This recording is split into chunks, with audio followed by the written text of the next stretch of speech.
Blog Talk Radio. Hello, everyone in the franchise world. My name is Paul Segreto, and this is Franchise Today. Today is Wednesday, September 14th. I'm reporting live from Houston, Texas. My co-host, Stan Friedman, will not be with us today as he is in Washington, D.C.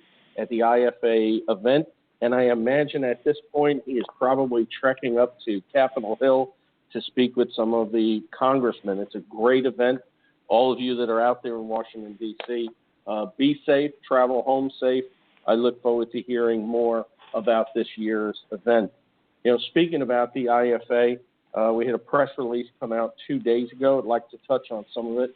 It's the new economic impact study commissioned by the International Franchise Association, which shows franchise businesses produce significant impact on the U.S. economy. It's quite a comprehensive report, but one point in particular that really like to point out.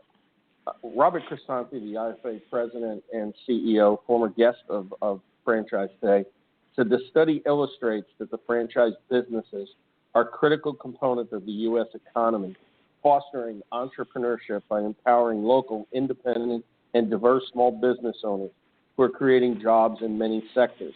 He goes on to say, as Washington works to strengthen and renew our economy, policymakers should remember that franchising is making a difference in every local community across the country.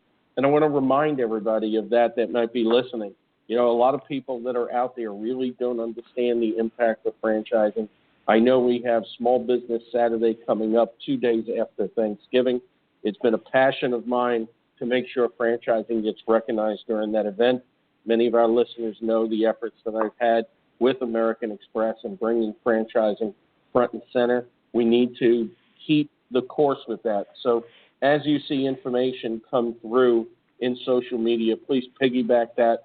Please make sure we get the information out there that is necessary for our country leaders as well as some of these other organizations like American Express to fully understand the impact of franchising. You know, the study went on further to say franchise businesses provided more jobs in 2016 than wholesale trade, transportation, warehousing, non-durable goods manufacturing, and information, including software and print publishing, motion pictures and videos, radio and television broadcasting, and telecommunications carriers and resellers. So franchising is definitely making an impact. And talking about making an impact, today's guest, Bill Redfern, is somebody that, from reading the different press releases and talking with the people at All Points Public Relations, really has made an impact. I pulled up a quote that he had, which was, "Don't fear failure. Positivity is the key to success." And I think this is just a tremendous quote that many of us should really follow. Bill, welcome to Franchise Today. Thank you so much, Paul. I'm very happy to be here with you. Well, thank you for being here. And as we talked about just before the show, it is very conversational. We're going to go through a series of parts in the show. And, you know, reading about your history, you've accomplished a lot, obviously, and it looks like the goals and the plans are far greater than many would even anticipate. But let's first, you know, drill down into, you know, who Bill Redfern is, how you started in business, and what led you up to the point of developing, you know, several brands, and then, of course, looking at it from a greater perspective of international growth. Paul, thanks so much for the kind words. I grew up in an entrepreneurial family, generally around the construction and general contracting businesses, and having worked in and around those businesses, you know, during your summer breaks from school and what have you, I guess I always had a sense that I would be involved in business in one format or another. And in my first years, I worked in the family business a little bit, did my education in and around business and marketing. And, as a background, I guess, seeing a lot of construction and related work led me to looking at real estate investing. And as a very young man, I started buying investment properties, small apartment buildings, and that was my introduction to real estate, and really it pointed me not only in business but in the direction of real estate, which generally we still operate primarily in the real estate sector today with 2 of our 3 brands. And through several years of buying and increasing a portfolio of investment properties, that led me into real estate sales and brokerage, and onward and upward. So that was really the basis of my background, was an introduction to business and then subsequently real estate.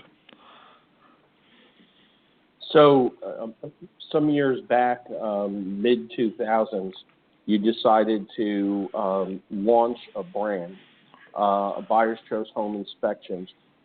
What led you to that? What did you see in the market that made you think that this would be an opportunity to pursue? I saw the home inspection market, and this comes from my experience as a realtor and as a broker, going back really to the late 1980s, where as a young man I was buying investment properties, and I would use some of the early home inspectors of the day in that era. And more often than not, it was more of a contractor, in the evening or after hours that would have a look at a property for you in those days, as opposed to a professional inspector. And then you roll that forward a little bit in through the early 1990s, Paul, when I was sitting at my desk at RE/MAX, and 3 or 4 out of every 10 transactions that came across your desk in those days would probably involve a home inspection. And it got me thinking about it back in those days, that there must be a better way to work with home inspectors, because they were, it was a bit of an ad hoc industry, really. They were a cottage industry. There was lots of great folks in the business, but there was a lot of inconsistencies. And being exposed to the likes of RE/MAX and seeing the great work they did in the franchising world in terms of growing and developing the organization, I started thinking back then that, possibly home inspection, which as a service comes very late in the real estate transaction. And when we looked at it as realtors and brokers, it was one of those services that was somewhat unregulated and very much inconsistent. So it caused us lots of grief and caused us lots of damage control after the fact, after the job was performed. And unfortunately, it was very late in the transaction, after the effort was expended of, showing people many, many homes, and the poor people getting their hopes up, having an accepted offer, and then maybe, basically having the bomb dropped in their lap, thinking the home wasn't quite the home they thought it was after an inspection was performed, and perhaps some things were blown out of proportion, which seemed to happen more often than not after the inspection, summarized his findings with the purchasing customers. So that really planted the seed in terms of the home inspection industry needing some help. And leading that up into the early 2000s, I started about a 2-year R&D process of developing a Buyer's Choice Home Inspections, where I was just trying to find a way that we could raise the bar on not only the consumer expectation, but the industry standard of what was present in the market, everything from the touch, the feel, the appearance of the business, the customer service, the friendliness, with the customer, the ease of use by a customer, as opposed to hearing later about a report. We considered methods of having the customer go with our inspectors and see every nook and cranny of the home or property. So there was an awful lot of research and development, but that was the rationale for opening a franchise in the home inspection sector, was uniformity and professionalism for the consumer and the real estate industry to reap the benefits of just having professionals to work with, as opposed to the inconsistencies that we experienced through the 80s and 90s. Well, starting the company in Canada in the mid-2000s, obviously you started off right out of the box doing something right, because within 2 years, and correct me if I'm wrong, you turned into Canada's largest home inspection franchise within that period.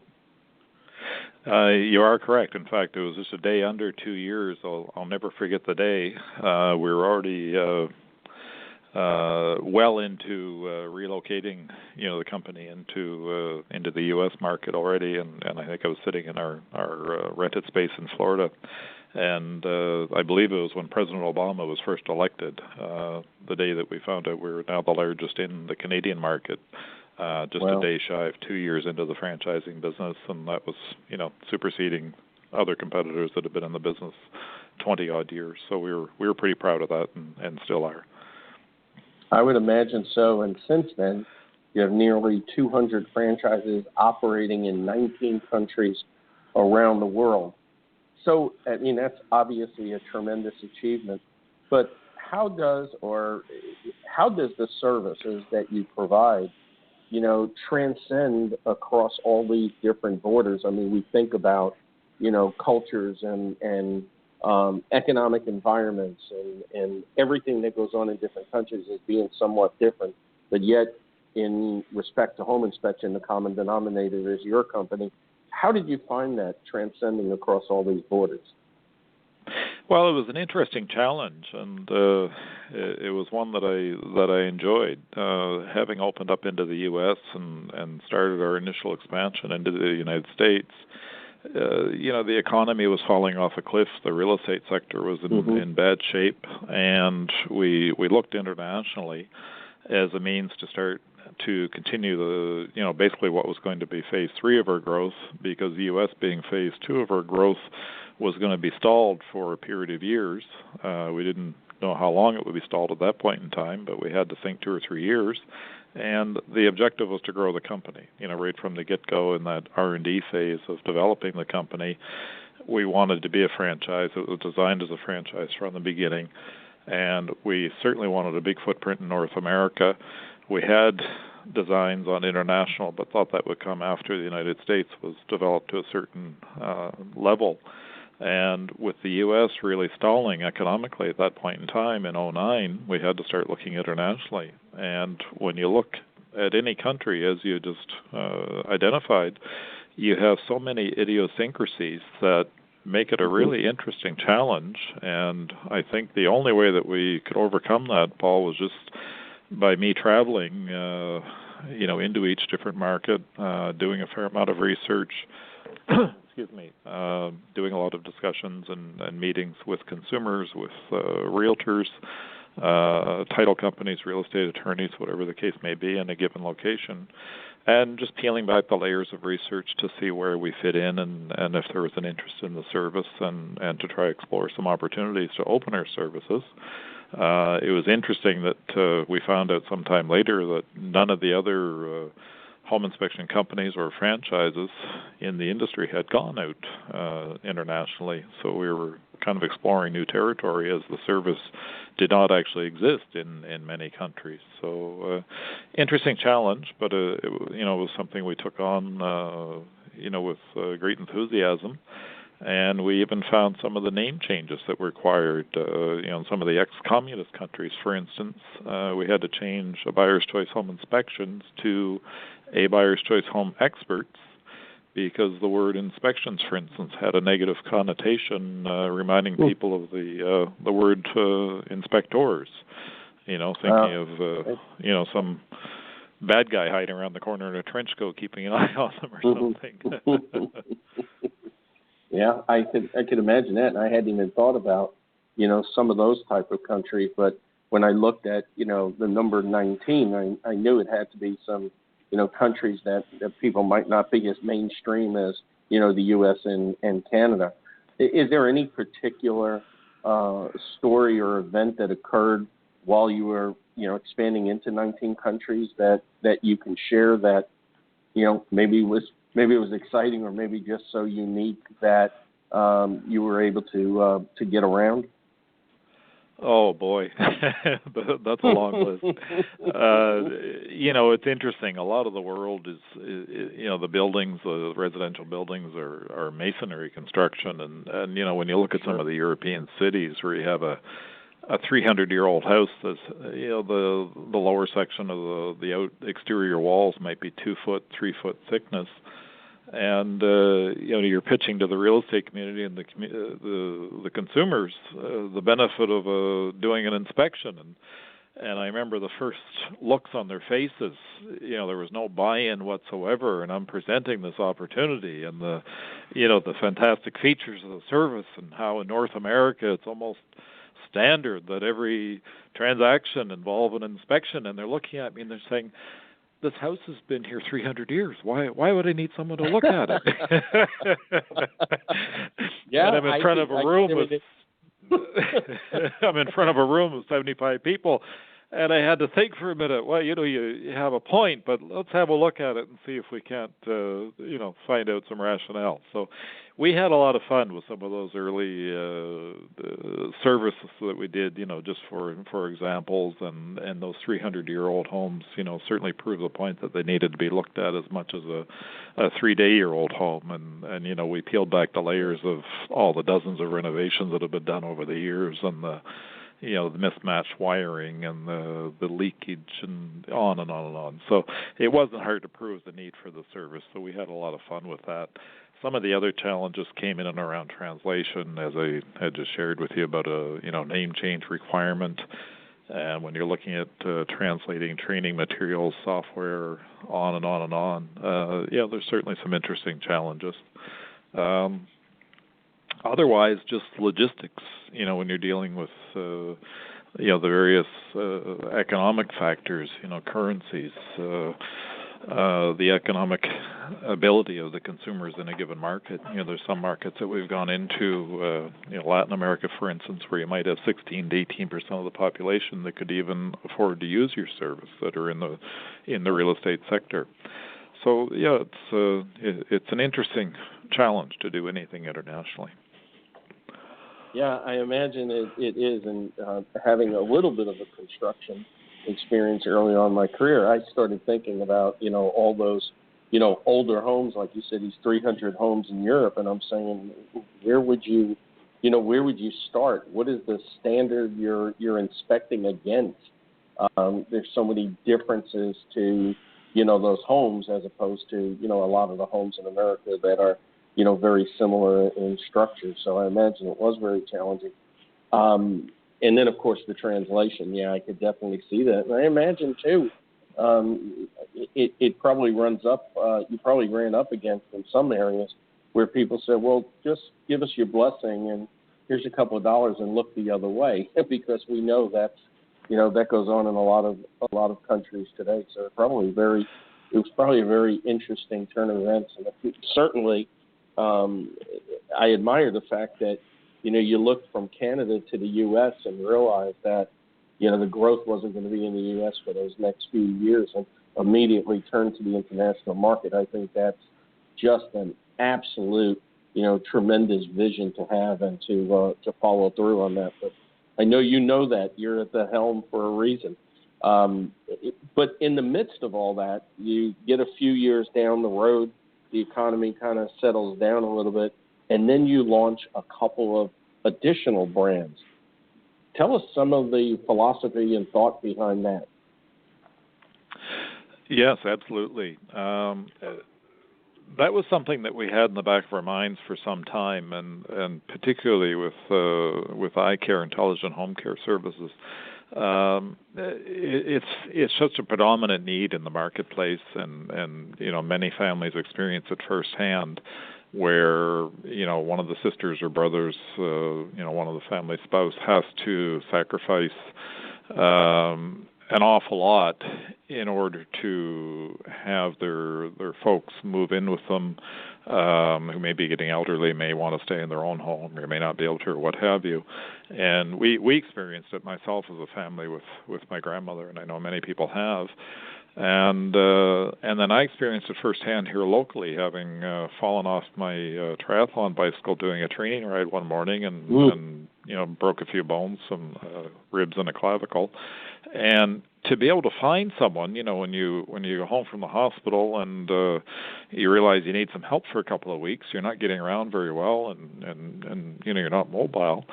It's almost impossible. So, and I would have been willing to pay a fair amount of money to have someone do some support services for me for 2 or 3 weeks until I was a little more mobile. So it really presented the need front and center. And again, we kind of waited till the economy started coming around to really started working on iCare a couple of years ago. And to launch it, to me, was a bit of a no-brainer. The service is huge. It's something we're all going to need sooner or later to be able to stay in your own home versus to go into an assisted living facility or a senior home. We're all going to face that at some point in time, and the costs are, I guess on average, when you look at the statistics, for a couple $1,000s a month, most people can buy enough time from a home care provider to be kept reasonably comfortable in their own home, versus a multiple of 3 times or more of that, up in the $6,000, $7,000, $8,000 range to go into some sort of assistance facility where you're not in the comfort of your own home, and the surroundings are not pleasant at times. I recently looked with a friend here who was trying to find a place for their grandmother, and you had to, even though this was a fairly nice facility and it wasn't cheap by any means, you had to almost plug your nose to walk through some of the rooms, and that speaks to the level of attention and care that they're getting. So that's unfortunate. So the business seemed like a no-brainer, and it really fit into the model of what we do, which is a low overhead work from home business model for the franchise, where they can develop a business without a massive upfront investment that is something real that they can enjoy doing. They're not killing themselves on expenses as they develop their business. They're developing something real with real equity that has real stickiness with the consumers, that has some staying power. So we thought that would be a nice fit, and for us in designing a franchise that was in a different industry, the business model was very similar and worked for us, and we saw it as a need. Since then, we've added a bit of layers to that business in terms of service offerings, and we're just designing that now. That's with the respect of special needs, children and adults. And, it's, again, funny how these things come about sometimes, but it was just a result of my own experiences, Paul. 2 of my own 3 children are autistic, and having children on the autism spectrum, you have firsthand experience with the difficulty that people experience in finding caregivers for the various functions that you would want people to come into your home. Everything from occupational therapy, teaching a child the pincer grip to hold a pen or pencil so they can learn to print, to, some of them don't have great dexterity with their hands or fingers, to, any number of things, and speech therapists, ABA therapists, on and on goes the list. And another one that's become very popular, and I know certainly works with my own children who are 9 and 11 years of age, is respite care, someone that can take the child after school for 3 or 4 hours and help with social integration and social skills, everything from maybe going out and going for a swim in a community pool and learning to approach and socialize with other children, and maybe waiting in line properly as opposed to butting to the head of a line for an ice cream for a treat afterwards. So there's an awful lot that we can do, and our thought on adding this to the basket of services that the home care franchises would offer was very simple, because as a parent, and as many of the other parents that I speak with, I do a lot of fundraising with the Autism Speaks organization in Canada, and we've added on to that. We're doing some more now in other areas as well. It's a common complaint that people have no central resource to find help for their children and or adults, with special needs. So we really hope to develop that side of the business where it's not just a senior citizen focus, but anyone from, like I gave you the example of my own experience where I left the hospital and just absolutely could not find anyone at any price to assist me for 2 or 3 weeks while I was hobbling around the house with broken bones, to someone that would help with your special needs children and or adults. Yeah, sure. Most people would just assume when they hear home health care that it would be for senior citizens. And there are, as you just pointed out, there are a lot of others that need it. And I'm sure we could develop an entire show around all those needs because there are a lot. And also what I found, also from personal experience looking at some alternatives or options for my mom is that, some of these, senior care centers, to me, they're drastic steps going from independent living to the next phase and to the next phase, and certainly being able to graduate progressively within their own home, in the comfort of their own home, I think gives them certainly a lot more quality of life. So you went from there, I think it was just a year later, and launched iHandyMan. How did that come about? Yes, that's correct. And I'll just touch on something before I talk about iHandyMan, Paul, that you just mentioned. Something that bothers me that we saw in doing our research and a lot of consumer discussions with the current state of caregiving. And again, in our franchise models, I'm a little bit old school. I believe in people answering the phone and actually living a high level of customer experience if they can, and customer service. Something that bothered me, and it seemed to annoy a lot of customers, and maybe you've experienced this, is caregivers that come in and they're more like a glorified babysitter. They may have a little bit of interaction with the customer, or they may not, but more often than not, the complaint that we're hearing was they come in, they may or may not say hello and help the person, doing a whole lot around the home, do their duties, and then they sit in the corner playing with their iPhone. So there's no engagement, there's no interaction, and the poor senior sits there watching TV all day, which they could do on their own. So it's something we've taken upon ourselves to try and mandate programs where they interact with the person as much as the family would or would not like, and whether that means taking them out to a local park or a grocery store in addition to the normal care services, or just simply engaging them. Maybe it's a game of checkers or a game of cards once in a while, whatever it may be, to keep their mind active and to keep them happy. I think the quality of life is a big part of that benefit of them being able to remain in their own home. Yep, absolutely. So iHandyMan, so from there, you asked about. Sorry. Go right ahead. iHandyMan seemed like a natural add-on for us.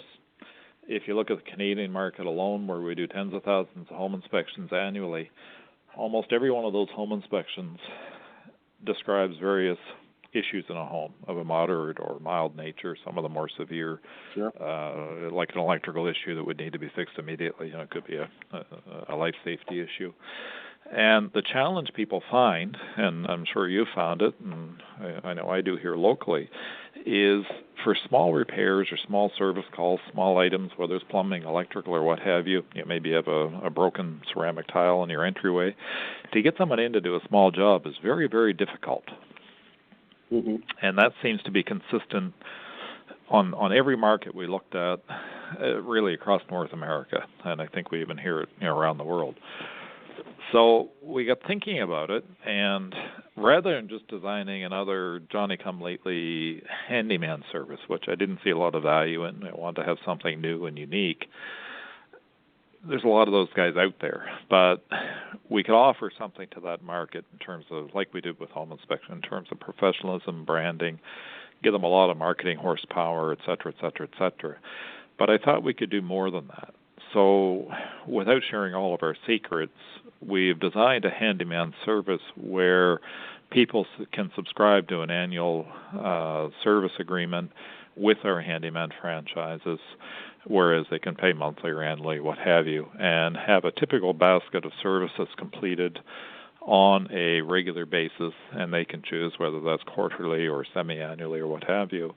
And like you would take your car in for a regular checkup and service and tune-up, oil change, etc., this is doing the same thing for your home. So to protect the value of the home, to keep it up, to keep it maintenance-free, and to keep all these things fresh, to keep the windows and doors working properly, to fix those leaky faucets, just verbatim as the gentleman comes and visits the home, it seemed like a bit of a no-brainer. And we don't see that offered in the marketplace. So that is something under our service offering that makes iHandyMan very unique in the marketplace, and we're getting a very good reception as a result of that.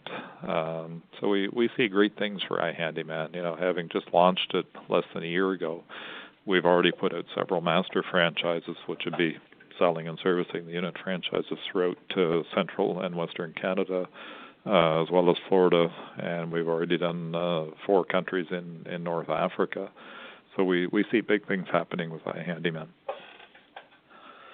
Well, that's absolutely a tremendous opportunity. I love the way it ties into also the senior market that wants to stay in their home and they need to take care of their home too. This is Franchise Today. I'm Paul Segreto. Stan Friedman, my co-host, is not with us today. He's in Washington, D.C. Our guest today is Bill Redfern, CEO and founder of Global Franchise Opportunities. Franchise Today is brought to you by FRM Solutions, offering best-in-class CRM and content management software designed specifically for managing franchise relationships. Built-in industry-leading Microsoft Dynamics CRM, these solutions are both cloud-based as well as fully accessible right from inside your Outlook inbox. With FRM, you'll spend more time focused on the business of building top and bottom line growth, while FRM assists with effectively managing communications and collaboration with your prospective and existing franchisees. Sort, report, and dashboard all of your vital data and empower your team to accelerate franchise sales, streamline store openings, and better manage your processes, workflows, unit-level performance, and compliance. No hassles, no long-term contracts, no excuses, just solutions on the web at frmsolutions.com. Franchise Today is also brought to you by Franchise Foundry, a business accelerator boasting more than 30 years of experience helping emerging brands bring sustainable growth to their franchise systems. Utilizing a hybrid coaching and consulting approach, the Foundry team fosters development and deployment of effective short and long-term solutions for their clients in several key areas, including franchise management and operations, change management, traditional and digital marketing and technology, relationship and business management, and, of course, franchise recruitment and development. The Foundry also assists franchise brands in raising capital and the exploration of mergers and acquisition opportunities. Learn more about the expanding list of clients across various industry segments at franchisefoundry.com. So you've got 3 different brands, and I take from a couple of things you said about some commonalities: low overhead, being able to work from home, building equity in the business, building a sustainable brand. Is there anything else that is common between the 3 that might be unique in and of itself? Is there any type of technology, maybe some type of CRM that's the same across all brands? In essence, tell us a little bit about the franchise models and how they might or be similar or how they might be different. Well, that's a fantastic question, and sure, there are similarities, and it's funny you mentioned CRM. That is certainly one of them. For each of the 3 brands, which are very industry-specific, we do use proprietary software for the 3, and of course we include CRM.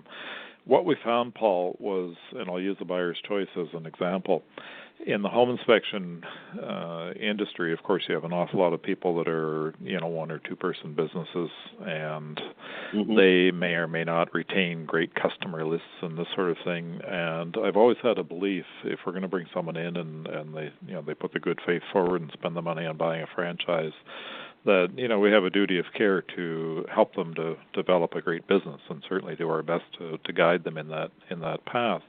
Well, ultimately, we're not going to stay young forever, so we like to think that they'd think about an exit strategy, and we talk about this in our initial training with each of the franchise partners.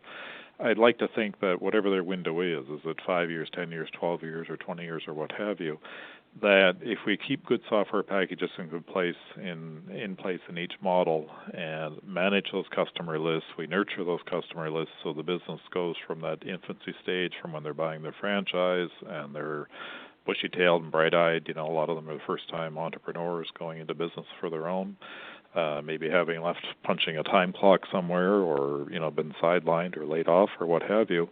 It would be nice to think that at some point, rather than just walk away from a business like many small business people do, because it might be hard to sell Bill's home inspection for any value. I know a lot of realtors have fantastic real estate practices, but they have great difficulty getting any real value out of that customer list. So with a franchise, if a person, a unit franchise partner, is earning a great income and they're doing this year over year, it'd be nice to think that part of their exit strategy is to be able to sell that business on. And our belief is with our support systems and the horsepower that we bring to the table in terms of marketing and development and presence in the marketplace, it should be an easy transition, and because someone knows the brand within the marketplace moreover than the individual, which is something the real estate market transitioned from many years ago, where companies like Remax allowed the individual to promote their name on their signage over the company name. With us, it just made a whole bunch of sense to help the people right from the beginning talk about, how long are you planning on being in this business? You're 40 years of age. Do you want to look at 60 or 65 as getting out or getting out partially? And we try to provide a plan right from the beginning, that may be designed around, if they're having additional inspectors, for instance, with a buyer's choice, 3 or 4 additional inspectors on their team, they could pull back their labor input, by a target date of X. I like to think that we offer a lot of unique strategies, just having been there for some time in small business and try to make it work for our franchise partners, in the best possible fashion. And of course that is highly individualistic. You might be satisfied with being a rock star within the industry, and the next guy might be satisfied with earning a comfortable living but working for himself as opposed to answering to someone else and controlling his schedule a little bit. But we like to think we're clever enough and flexible enough to make it work for our partners and partners to be, and that certainly applies to all 3 brands. In saying that, we went through significant investment over the years and transformations in many cases, from various products in the industry to very complex programs, for software, both in everything from report writing to customer usability. For instance, we use a white labeled industry brand product in the home care sector, where the customer's family or the responsible party among the family they have a sign-in code and they can go right online on the software and check on the caregiver's notes every time they visit their mom or dad. Oh. We find down south here in the Florida market, with a lot of seniors retired here, you'll have the sons and daughters maybe up in New Jersey or the middle part of the country. And that's a terrific feature. They can go in and log in and see the caregiver's notes, and they might be as simple as Mrs. Jones looked well today. It appeared that she took her medication. We went for a walk, went into Publix, bought her some fresh vegetables and bread. We'll see her again on Thursday. And they find that very comforting. So it all falls back for us on user friendliness for the franchise partner and the consumer touch in terms of customer service and stickiness with the consumer. Consumer can certainly spend their money anywhere, and we like to be easy to do business with, so that they can try and use our franchise partners and support them accordingly. It seems to me, in addition to creating positive and memorable experiences at all times, that you're also creating peace of mind with each of your brands. We certainly believe so. I think the key component, and I liked your opening commentary on the IFA study recently about franchising being such a dominant factor in creating employment in this country and many others. Small business is where it's at. I know there's a certain segment of the economy and of the population that enjoy working for the IBMs of the world, but there's a lot of people that would really be answering to their own time clock. Excuse me. We've got so many examples within our franchise system where somebody maybe came from being a police officer or came from being a flight attendant, was a recent example we featured on a success profile, to where they were away for a couple of days at a time or 4 days at a time and away overnight a lot of the time.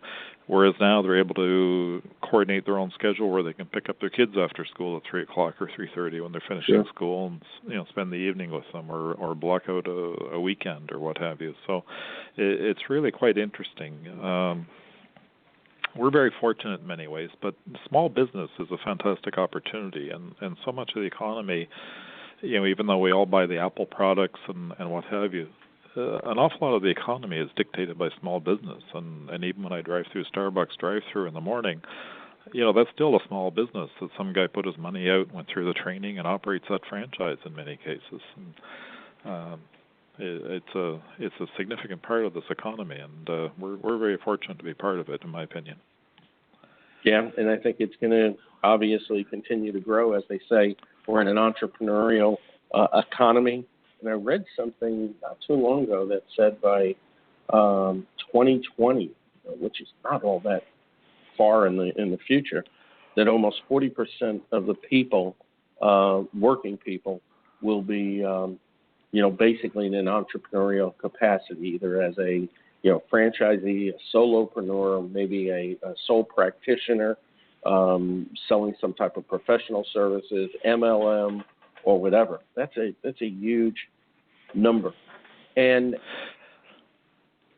as your brands grow, I'm sure there are multi-unit opportunities. Are there multi-brand opportunities within your organization?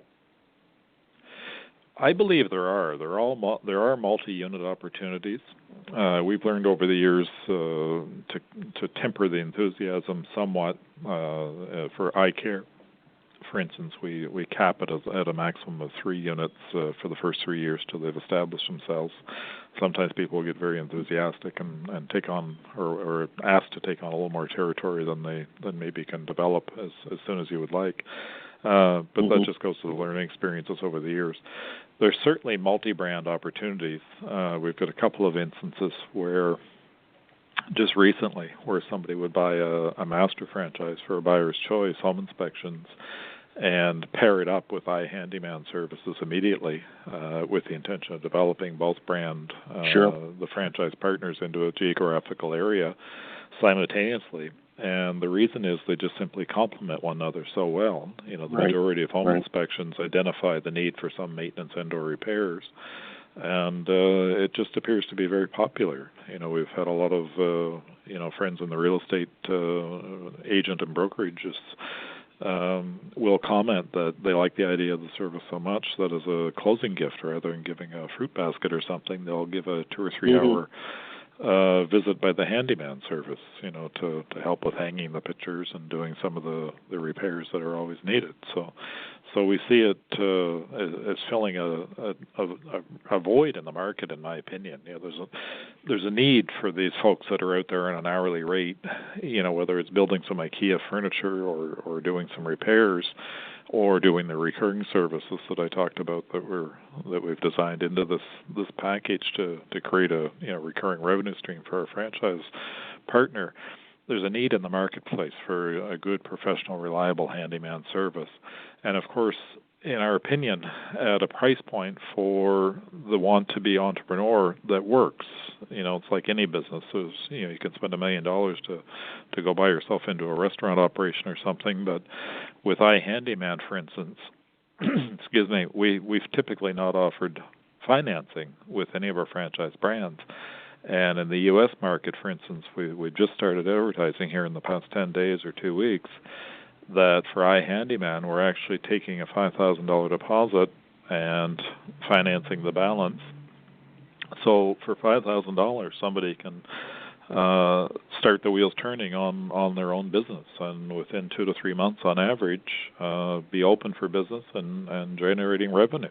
So, this is a real opportunity, and when you see all these people that are still punching a time clock somewhere, they really need to look hard at something where they can do something for themselves, create employment, and really feel good about what they've done at the end of the day. Sure. I can see that, and certainly with iHandyMan, I know I would want to be dealing with a company as opposed to just finding a name in the back of a newspaper or something. At least I know I'm dealing with people that have been vetted out, so to speak. Well, the interesting thing about that, and the same thing applies to a buyer's choice, is people want to deal with someone they can call back if there's a problem. If you buy something from Amazon that doesn't fit, you can send it back. You get some guy to come over and fix a tile on your floor. Good luck getting him back. You know, sure. But, yeah, with our system, it's just simply inherent in the system, and the same with the buyer's choice. You know, they're dealing with full-time people that are committed to their business. We don't take anyone under a part-time arrangement to open a franchise. They have to commit themselves to the business full-time, and they're there. They're insured. They're a professional. They're licensed. You know, where licensing is applicable. You have a problem 2 or 3 months down the road, give them a call. They're going to do their best to honor the problem and make it right. And to us, that's just customer service. And it might be old school to some, but, you know, again, we'd like to be easy to do business with. And I'd like to think that we're top of mind with our customers. And when it comes time to refer a service, that they think of us again. And to call a guy out of the business card stuck on the corkboard at the grocery store to come over and do some painting, you know, I might not be so lucky to get him back in a month when I'm not happy with the job. So, you know, we hope that our franchise partners, and I'm reasonably sure the majority of them do, convey that same feeling to the consumers that they deal with. You know, we're fortunate again, and small business allows you to do that. So tell us a little bit about, you know, the ideal candidate. And I know you're dealing with some unit-level franchisees as well as some master or area developers. What are you looking for in the ideal candidates for both? Well, that's a great question, and my answer might surprise you. In both instances, I'm not looking for tradespeople. I'm not looking for medical practitioners. I'm looking for business people and want to be business people.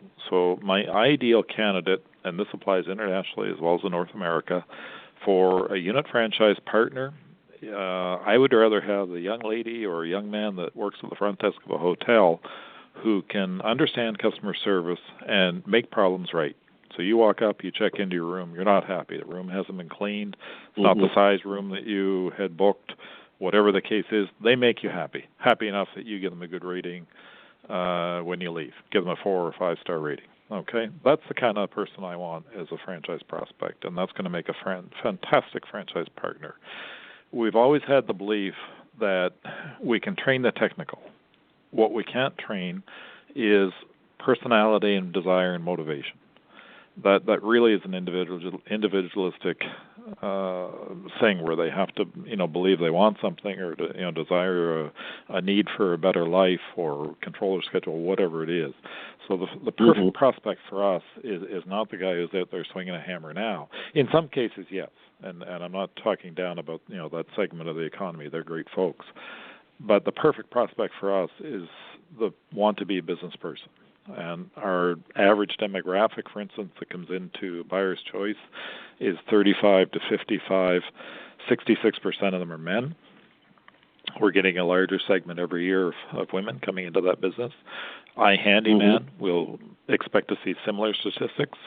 iCare, surprisingly enough, we're getting almost equal number of prospective franchise partners that are male and female. And I suspected initially that we'd have more women coming into that business that might be, you know, empty nesters. You know, the children are off to university and they want something, you know, more fulfilling for their days.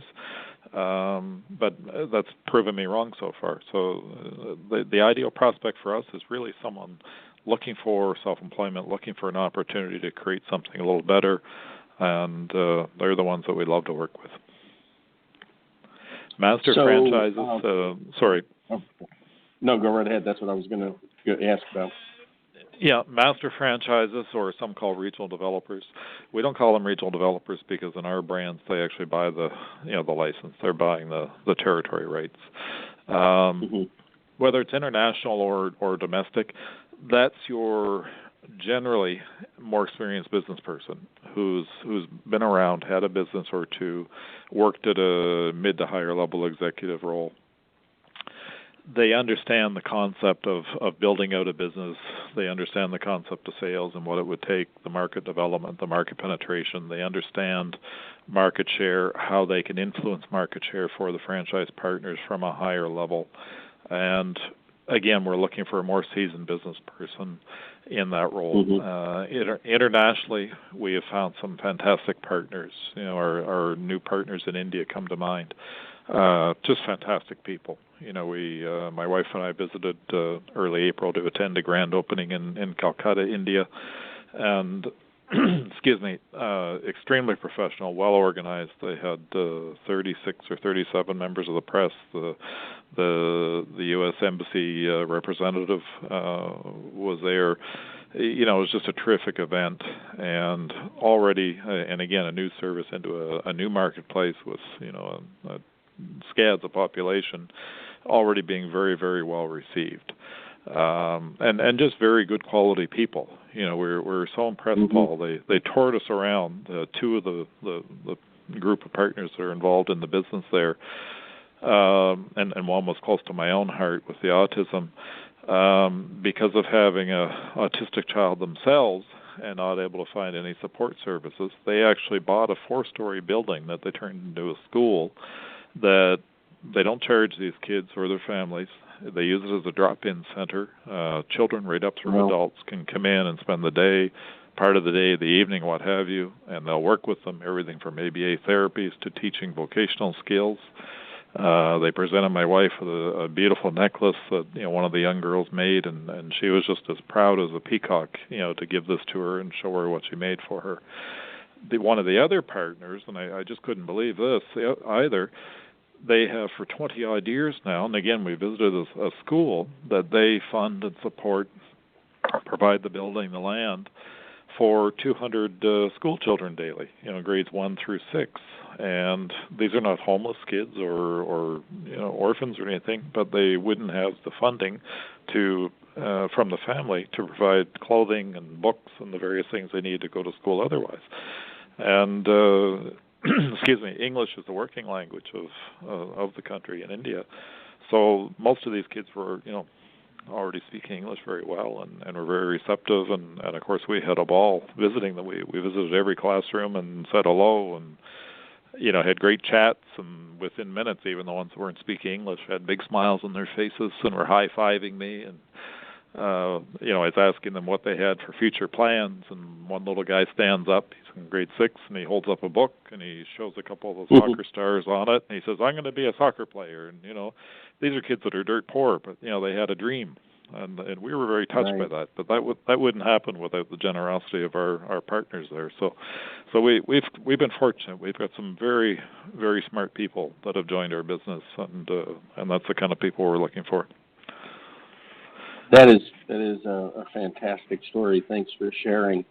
So I know you're looking at a lot of growth. I've seen some press releases. I know you've recently expanded into Africa, and I imagine the growth will continue.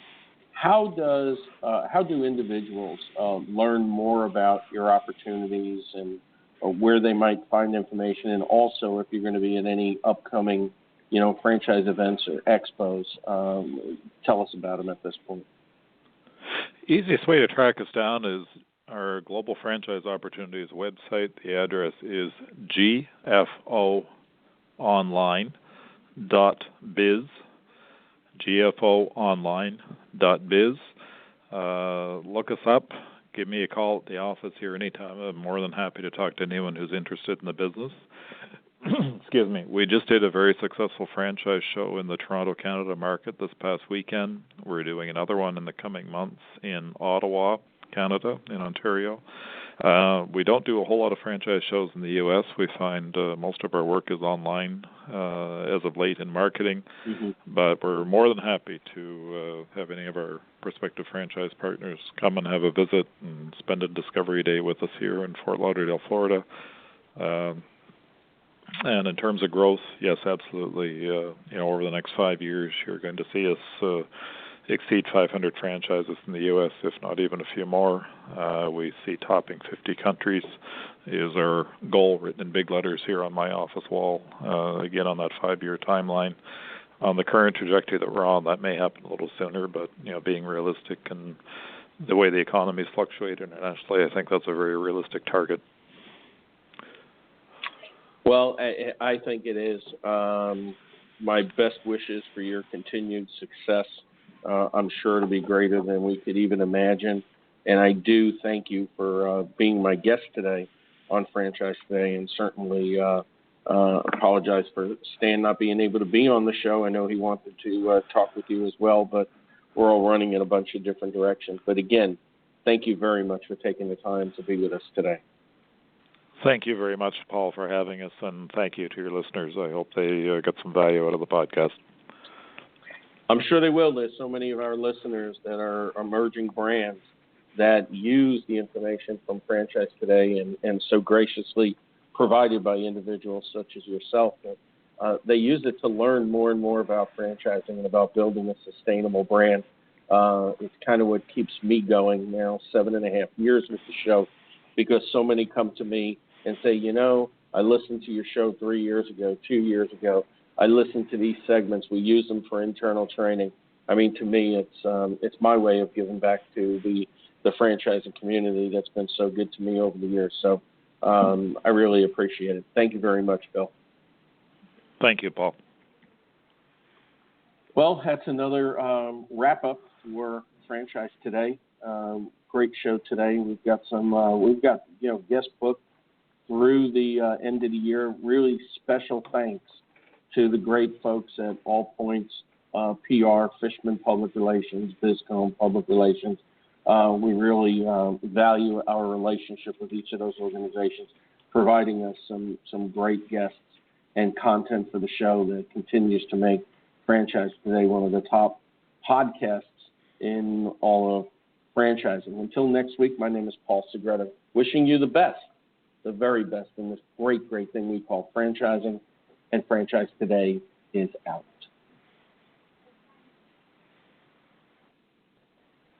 When it's PCS time, you know the drill. Pack, research the new base, get the kids in school, because family supports family.